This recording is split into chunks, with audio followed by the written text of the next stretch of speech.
అంతకుడు. అలా చంపేసిన తర్వాత తాను చేసిన పాపం బయటపడిపోయింది. ఫరో ఆర్డర్ ఇచ్చేశాడు, మోషే ఎక్కడ కనిపిస్తే అక్కడ చంపి పడేసేయండి. మోషేకి అర్థమైపోయింది తను చేసిన పాపం బయటపడిందని. పారిపోయాడండి. తన కోపం వల్ల, ఆవేశం వల్ల, ఆగ్రహం వల్ల అమ్మకు, నాన్నకు, అన్నకు, అక్కకు, అందరికీ దూరం అయిపోయాడు. అనాథగా అరణ్యంలో మిగిలిపోయాడు. సంవత్సరాలు గడిచిపోతున్నాయి. మోషే జీవితంలో ఎదుగు లేదు, బొదుగు లేదు. మహావిద్యలు నేర్చినవాడు వెళ్ళి పనివాడిగా గొర్రెలు కాచుకుంటున్నాడు.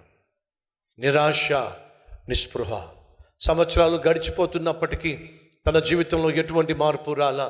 ఈరోజు మన మధ్య ఎవరైనా ఉన్నారా? నీ కోపం వల్ల, నీ ఆవేశం వల్ల భార్యను దూరం చేసుకున్నావా? భర్తను దూరం చేసుకున్నావా? బిడ్డల్ని దూరం చేసుకున్నావా?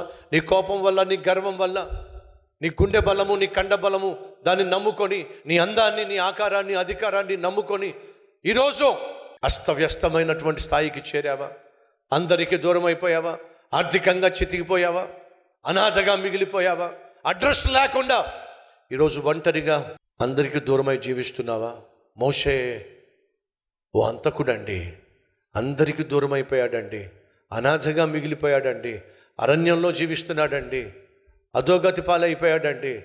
అటువంటి సమయంలో పరలోకము నుండి దేవుడు దిగొచ్చాడండి.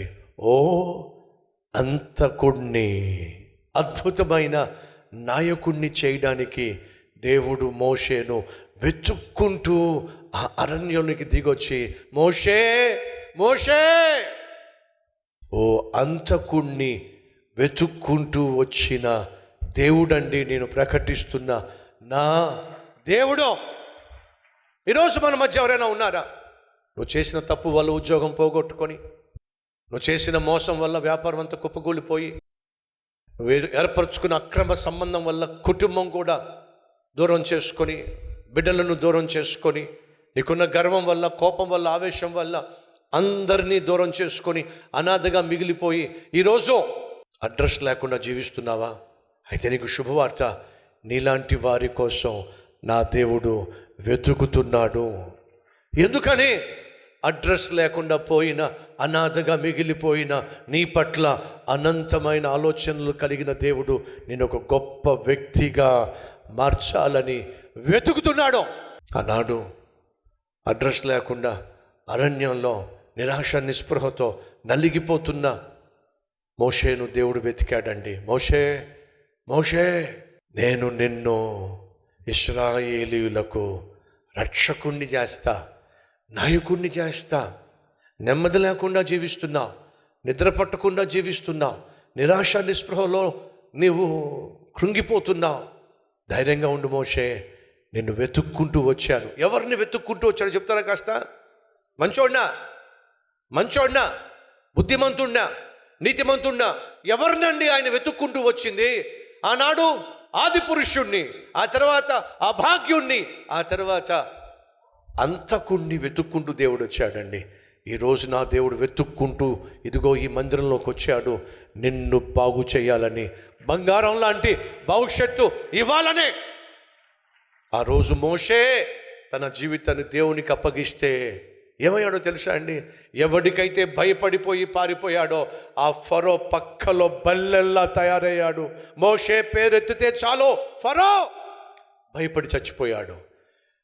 ఎవరికైతే నువ్వు భయపడుతూ జీవిస్తున్నావో వారినే నువ్వు భయపెట్టేవాడిగా నా దేవుడు చేయబోతున్నాడు. ఎవరిని చూసి నువ్వు తల దించుకున్నావో వారి ఎదుట నా దేవుడు నీ తల ఎత్తబోతున్నాడు, వారి తల దించేయబోతున్నాడు. నువ్వు చేయాల్సిందల్లా ఒకటే, ఆ దేవునికి నీ జీవితాన్ని, నీ మిగిలిన జీవితాన్ని అప్పగించేసాయి.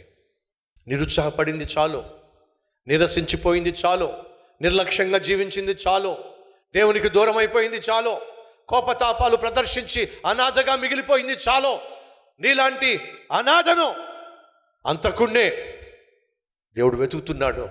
అద్భుతమైన భవిష్యత్తు నీకు ఇవ్వాలని చెప్పి ఈరోజు నీ జీవితాన్ని ప్రభువుకి అంకితం చేస్తే నువ్వు మునుపెన్నడూ చూడనటువంటి అద్భుతమైన ఆత్మీయతను చూస్తావు, అద్భుతమైనటువంటి ఆశీర్వాదాన్ని నువ్వు అనుభవిస్తావు. నిన్ను వెతుకుతూ వచ్చిన దేవుణ్ణి ఏం చేయబోతున్నావు? ఆదాము వలె కాదనుకొని చస్తావో, అబ్రహాము వలె కావాలనుకొని భాగ్యవంతుడు అవుతావో, మోషే వలె ఆయన పిలుపును అంగీకరించి గొప్ప నాయకుడు అవుతావో, జక్కయ్య వలె యేసును అంగీకరించి నీ ఇంటికి తీసుకువెళ్ళే పరిశుద్ధుడు అవుతావో, సౌలు వలె క్రీస్తుకు జీవితాన్ని అంకితం చేసి పౌలులా మారతావో, నీ ఇష్టం. ఏం చేయబోతున్నావు? నిన్ను ప్రాణంగా ప్రేమించి నీ బ్రతుకును బాగు చేయడానికి నిన్ను వెతుక్కుంటూ వచ్చిన దేవుణ్ణి ఏం చేయబోతున్నావు? అంగీకరించబోతున్నావా? అర్ధంతరంగా ఎక్కడి నుంచి ఆయనను తిరస్కరించి వెళ్ళిపోబోతున్నావా? ఏం చేయబోతున్నావు? ఈరోజు మన మధ్య ఎవరైనా ఉన్నారా? అయ్యా, ఆ దేవుడు వెతుకుతూ వచ్చింది ఎవరినో కాదు, నన్నే. ఈ వాక్యం ఎవరి కోసమో కాదు, నా కోసమే. ఆ దేవుణ్ణి, ఆయన ప్రసాదించే భాగ్యాన్ని, అనుగ్రహించే పరిశుద్ధమైన జీవితాన్ని, పరిచర్య చేసే భాగ్యాన్ని, అనేక మందిని ఆయనకు సన్నిధికి నడిపించే నాయకత్వాన్ని నేను కోరుకుంటున్నాను. ఆ దేవుడు నాకు కావాలి అన్నవారు ఉన్నట్లయితే మీ హస్తాన్ని ప్రభు చూపిస్తారా?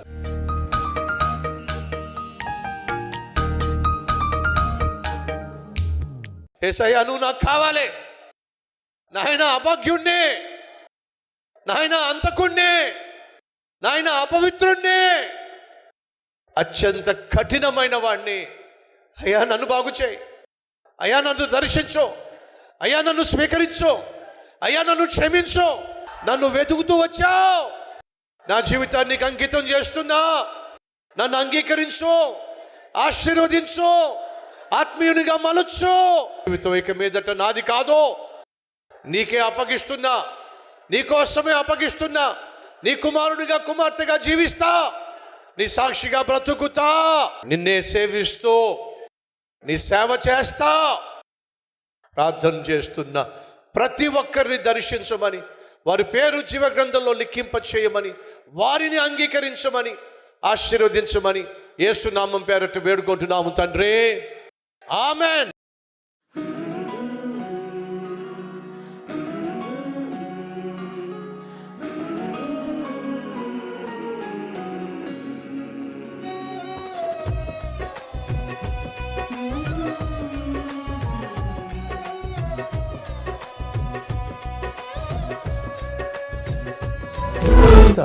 డైలీ డివోషన్ మీకు ఆశీర్వాదకరంగా ఉంటే 10 మందికి షేర్ చేయండి, లైక్ చేయండి, అలాగే ఖచ్చితంగా కామెంట్ పెట్టండి. మళ్ళీ రేపు ఇదే సమయంలో మరొక అద్భుతమైన డైలీ డివోషన్ మీ ముందుకు రాబోతున్నాను.